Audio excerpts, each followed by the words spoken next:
லௌதேத்தூர் இயேசுஸ் கிறிஸ்துஸ். இயேசு கிறிஸ்துவுக்கு புகழ். தமிழ் கூறும் நல்லுலகில் வாழும் அனைத்து அன்புள்ளங்களுக்கும் வத்திக்கான் வானொலியின் வணக்கம். இறைவன் உங்கள் உள்ளத்தையும் இல்லத்தையும் தன் அன்பாலும் அருளாலும் அமைதியாலும் இன்றும் என்றும் நிரப்புவாராக.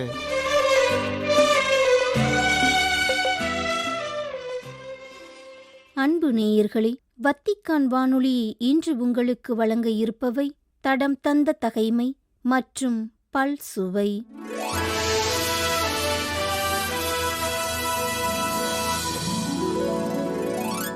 தடம் தந்த தகைமை அரசர் சாலமோன் அமைத்த கோவிலின் தூண்கள்.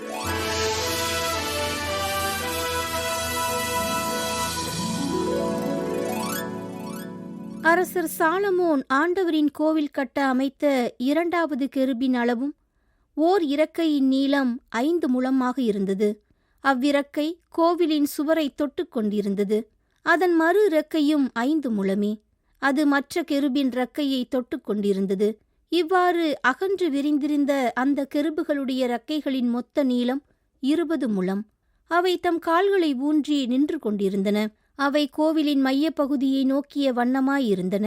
சாலமோன் நீலம், ஊதா, கருஞ்சிவப்பு, மெல்லிய சணல் ஆகிய நூல்களினால் ஒரு திரையை நெய்யச் செய்தார். அதில் கெருபுகளின் உருவங்கள் பின்னப் பெற்றிருந்தன.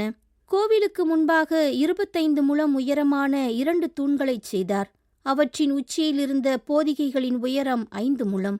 கழுத்தணி போன்ற சங்கிலிகளைச் செய்து தூண்களின் பொதிகைகளின் மேல் பொருத்தி வைத்தார். மேலும் வெண்கலத்தால் 100 மாதுளம்பழங்களைச் செய்து அவற்றை சங்கிலிகளில் தொங்கவிட்டார்.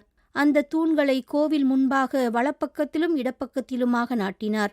வலப்பக்கத் தூணுக்கு யாக்கின் என்றும் இடப்பக்கத் தூணுக்கு போவாசு என்றும் பெயரிட்டார்.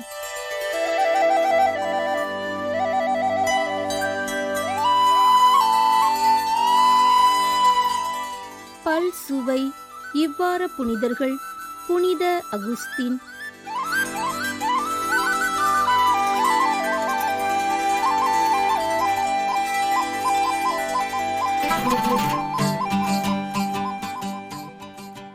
அன்பு நேயர்களே, பொது காலத்தின் 21ஆம் ஞாயிற்றுக்கிழமையில் நுழைந்திருக்கும் நாம் இவ்வாரத்தில் இடம்பெறக்கூடிய புனிதர்களாகிய புனித 9ஆம் லூயிஸ், பெர்கமோ நகர் புனித அலெக்சாண்டர், புனித மோனிகா, புனித அகுஸ்தின், திருமுழுக்கு யோவானின் இறப்பு ஆகியவை குறித்து காண இருக்கின்றோம்.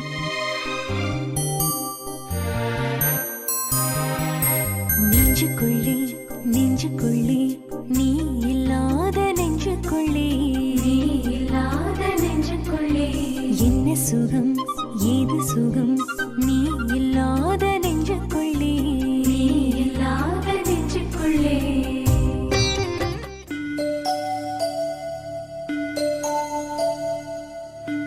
ஆகஸ்ட் 25 புனித 9ஆம் லூயிஸ்.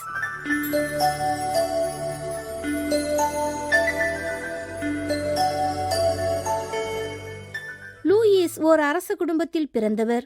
தந்தையின் பெயர் லூயிஸ் தி லயன், தாய் பிளான்ஷே. இவரின் தாத்தா பிரான்ஸ் நாட்டு அரசர் 2ஆம் பிலிப். லூயிஸ் 9 வயதாக இருக்கும்போதே இவரின் தாத்தா இறந்துவிட இவரின் தந்தை 8ஆம் லூயிஸ் அரச பதவி ஏற்றார். 8ஆம் லூயிஸ் பதவியேற்ற 3 ஆண்டுகளில் கொள்ளை நோயால் தாக்கப்பட்டு இறந்துவிட லூயிஸ் தனது 12 வயதிலேயே நாட்டின் அரசராக பதவியேற்றார். 9ஆம் லூயிஸ் என்ற பெயர் பெற்ற புனிதர் திருமணம் செய்து 11 குழந்தைகளை ஆண்டவரின் ஆசீரோடு பெற்றார். தன் குழந்தைகளை தானே சிறந்த முறையில் பேணி வளர்த்து பயிற்றுவித்தார். தவப்பற்றிலும் ஜெப ஆர்வத்திலும் ஏழை எளியவர் மீது கொண்ட அன்பிலும் சிறந்து விளங்கினார். தன் நாட்டு மக்களின் ஆன்மீக நலத்திலும் அவர்களிடையே அமைதியை உருவாக்குவதிலும் அக்கறை கொண்டு ஆட்சி செய்தார். கிறிஸ்துவின் கல்லறையை விடுவிக்குமாறு சிலுவை போர் மேற்கொண்டார். இவர் 1226ஆம் ஆண்டிலிருந்து தான் இறக்கும் வரை அரசராக இருந்தார். 1248ஆம் ஆண்டு 7வது சிலுவை போரையும் 1270ஆம் ஆண்டு மீண்டும் 8வது சிலுவை போரையும் நடத்தினார். இவர் அரசர்களிலேயே முதல் புனிதர் என்ற பெயர் பெற்றார். ஆகஸ்ட் 26 பெர்கமோ நகர் புனித அலெக்சாண்டர்.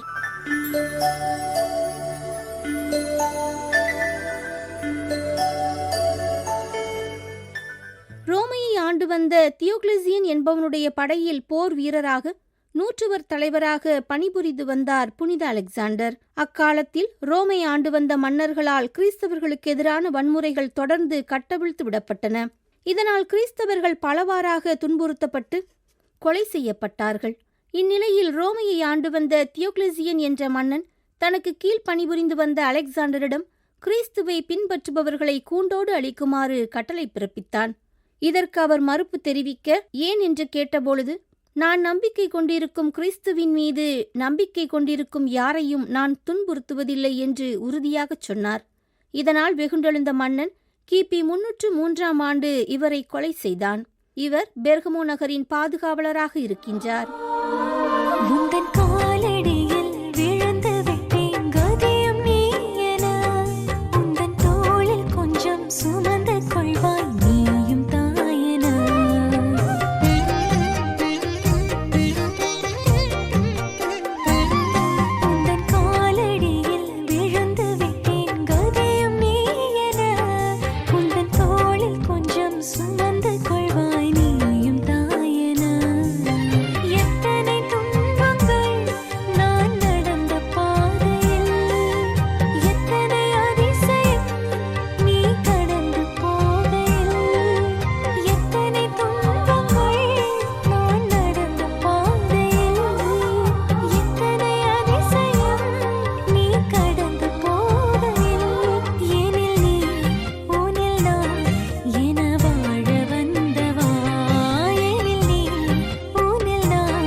ஆகஸ்ட் 27 புனித மோனிகா.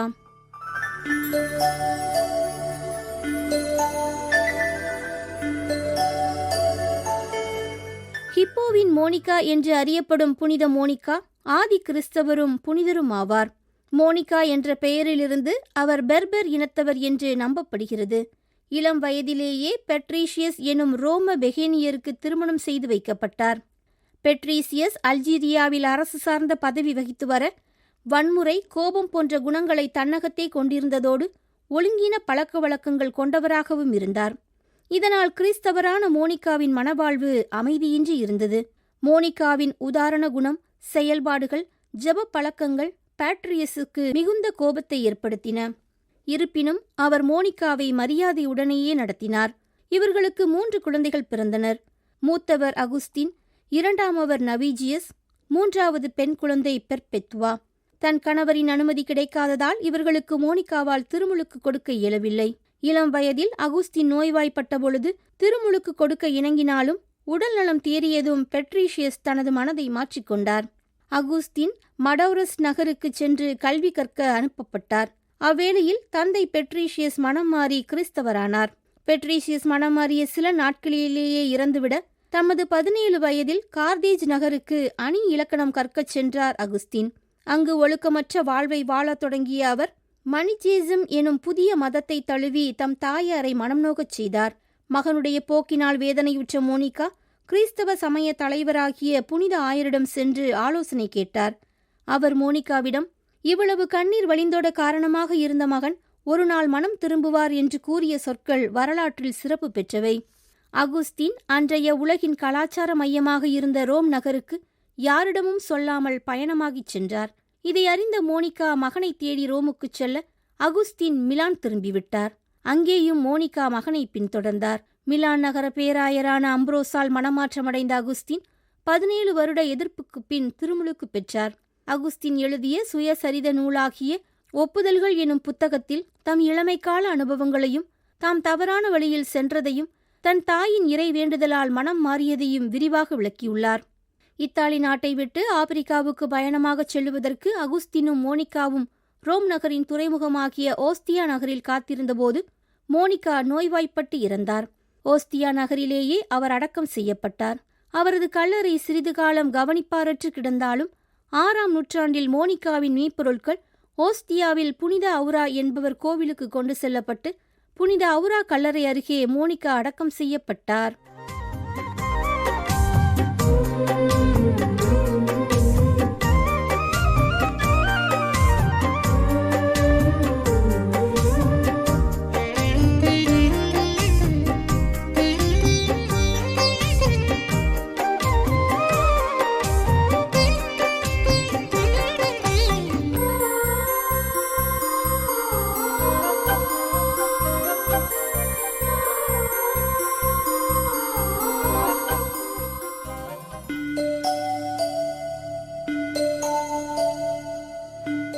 ஆகஸ்ட் 28 புனித அகுஸ்தீன்.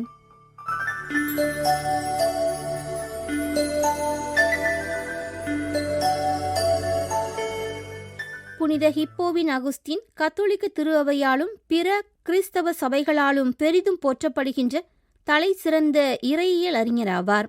இன்றைய அல்ஜீரியாவில் அமைந்திருக்கும் ஹிப்போ ரிஜியஸ் எனும் நகரத்தின் ஆயராக இருந்ததால் ஹிப்போ நகர் அகுஸ்தீன் என அழைக்கப்படுகிறார். லத்தீன் மொழி பேசிய மெய்யியலாளரும் இறையியலாளருமான அகஸ்தீன் ரோம பேரரசின் பகுதியாக இருந்த வட ஆப்பிரிக்க மாகாணத்தில் வாழ்ந்தவர். திரு அவை தந்தையருள் ஒருவராக போற்றப்படும் இவர் மேலை நாட்டு கிறிஸ்தவத்தின் வளர்ச்சிக்கு முக்கிய பங்களித்தார். இளமை பருவத்தில் மானி என்பவரால் தொடங்கப்பட்ட மானிஜேசம் கொள்கையால் பெரிதும் கவரப்பட்ட இவர் புளோட்டினஸ் எனும் மெய்யியலாரின் கொள்கையிலிருந்து பிறந்த நியோ பிளேட்டோனிசம் எனும் கொள்கையை தழுவினார். இக்கொள்கைகளால் அகுஸ்தீன் மெய்யியல் தேடலை நிறைவு செய்ய இயலவில்லை. எனவே கிபி 387ஆம் ஆண்டு திருமுழுக்கு பெற்று கிறிஸ்தவ சமயத்தை தழுவினார். கிறிஸ்தவரான பின்பு கிறிஸ்தவ மெய்யியல் மற்றும் இறையியல் கொள்கைகளை விரித்துரைப்பதில் ஈடுபட்டு பல நூல்களை இயற்றினார். மனிதருக்கு சுதந்திரம் உண்டு என்று ஏற்றுக்கொண்ட அகுஸ்தீன் கடவுள் அருளின்றி மனித சுதந்திரம் செயல்பட இயலாது என்று கற்பித்தார். கிறிஸ்தவ சமயத்தின் ஒரு முக்கிய கொள்கையாகிய பிறப்பு நிலை பாவம் என்பது பற்றியும் போரில் ஈடுபடுவதற்கான நிபந்தனைகள் பற்றி நீதி போர் கொள்கை எனும் தலைப்பிலும் அகுஸ்தீன் எடுத்து கூறிய கருத்துக்கள் கிறிஸ்தவத்தில் பெரும் புகழ் பெற்றவை. மேல் நாட்டில் ரோம பேரரசு குலைவடைய தொடங்கிய காலத்தில் அகுஸ்தீன் தாம் எழுதிய கடவுளின் நகரம் எனும் நூலில் திரு அவை என்பது கடவுளை வழிபடுகின்ற சமூகம் என்பதால் ஆன்மீக முறையில் கடவுளின் நகரமாக உள்ளது என்றும் இது உலகம் எனும் பொருண்மைசார் நகரத்திலிருந்து வேறுபட்டது என்றும் ஒரு கருத்தை முன்வைத்தார். இவரது சிந்தனைகள் மத்திய கால கலாச்சாரத்திலும் உலக நோக்கிலும் தாக்கத்தை கொணர்ந்தன. தூய பவுல் ரோமையருக்கு எழுதிய திருமுகத்திலிருந்து வாசித்த ஒரு பகுதியால் உள்ளம் தூண்டப்பட்ட அகுஸ்தீன் தம் வாழ்வில் அடிப்படையான மாற்றம் தேவை என்பதை உணர்ந்தார். களியாட்டம், குடிவெறி, கூடா ஒழுக்கம், காமவெறி, சண்டை சச்சரவு ஆகியவற்றை தவிர்ப்போமாக. தீய இச்சைகளை தூண்டும் ஊனியல்பின் நாட்டங்களுக்கு இடம் கொடுக்க வேண்டாம். இயேசு கிறிஸ்துவை அணிந்து கொள்ளுங்கள் என்ற இறை வார்த்தையினால் தாக்கம் பெற்றார் அகுஸ்தீன். தம் தாய் மோனிகா கடவுளிடம் வேண்டிய மன்றாட்டுக்கள் வீண் போகவில்லை என்பதை அகுஸ்தீன் உணர்ந்ததோடு கடவுளே தம் உள்ளத்தில் பேசுகிறார் என்பதையும் அறிந்தார். மிலான் நகர ஆயராகிய அம்ப்ரோசு விவிலியத்தை விளக்கியுரைத்த பாணியால் கவரப்பட்ட அகுஸ்தீன் கிறிஸ்தவ சமயத்தில் கடவுளின் உண்மை உள்ளது என்று ஏற்றுக்கொண்டார். மிலான் நகர ஆயராகிய அம்ப்ரோஸை அணுகி தமக்கு திருமுழுக்கு அளித்து தம்மை கிறிஸ்தவ சமயத்தில் ஏற்றுக்கொள்ள வேண்டுமென்று கேட்டுக்கொண்டார். அம்ப்ரோசும் அதற்கு இணங்கி அகுஸ்தீனுக்கும் அவரது நெருங்கிய நண்பர் அலிப்பியூஸ் என்பவருக்கும் திருமுழுக்கு அளித்து அவர்களை கிறிஸ்தவ சபையில் ஏற்றுக்கொண்டார்.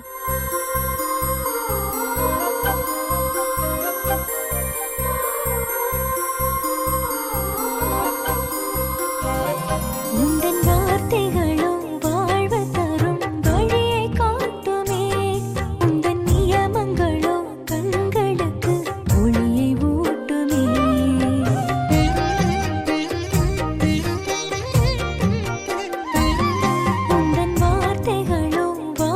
தரும்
ஆகஸ்ட் 29 திருமுழுக்கு யோவானின் இறப்பு.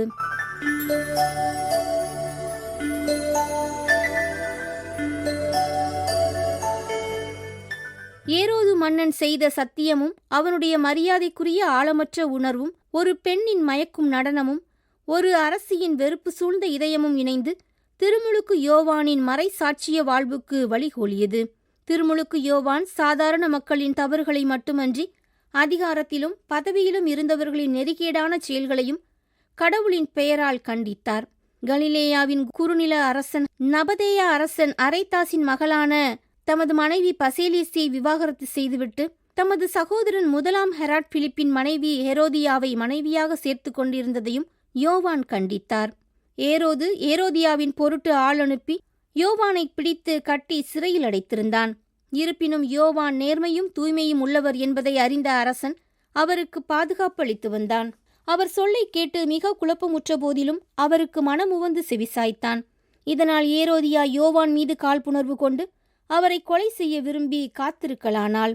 ஒரு நாள் ஏரோதியாவுக்கு நல்ல வாய்ப்பு ஒன்று கிடைக்க தன் பிறந்த நாளில் அரசவையினருக்கும் ஆயிரத்தவர் தலைவர்களுக்கும் கலிலேய முதன்மை குடிமக்களுக்கும் விருந்து படைத்தான் அரசன். அவ்விருந்தில் ஏரோதியாவின் மகள் சலோமி ஏரோது மற்றும் விருந்தினர் முன்னிலையில் நடனமாடி அகமகிழச் செய்தாள். போதையில் இருந்த அரசன் ஏரோது சலோமியிடம், உனக்கு என்ன வேண்டுமானாலும் கேள், தருகிறேன் என கூற அவள் வெளியே சென்று நான் என்ன கேட்கலாம் என்று தன் தாயை வினவினாள்.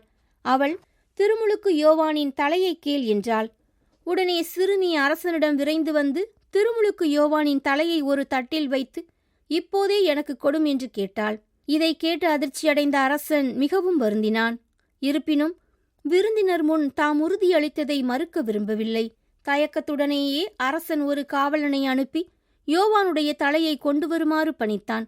அவன் சென்று சிறையில் அவருடைய தலையை வெட்டி அதை ஒரு தட்டில் கொண்டு வந்து சலோமியிடம் கொடுக்க அவளும் அதை வாங்கி தன் தாயிடம் கொடுத்தாள். இதை கேள்வியுற்ற யோவானுடைய சீடர்கள் வந்து அவருடைய உடலை எடுத்துச் சென்று ஒரு கல்லறையில் வைத்தார்கள். ஜெலாசியன் திருத்தந்தைக்கு உரித்தாக்கப்படுகின்ற முற்கால வழிபாட்டு புத்தகத்தில் கண்டுள்ளபடி இன்றைய திருநாளின் பெயர் புனித திருமுழுக்கு யோவானின் பாடுகள் என்றும் புனித திருமுழுக்கு யோவானின் தலை வெட்டுண்ட நாள் என்றும் அழைக்கப்படுகின்றது.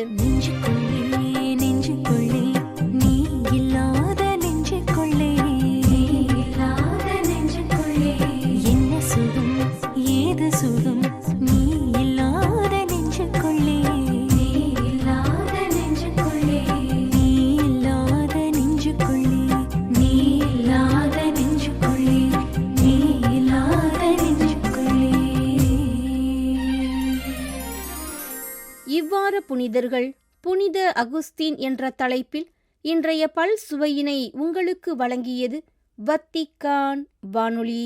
உங்களது ஆர்வமுள்ள செவிமடுத்தலுக்கு நன்றி. வணக்கம்.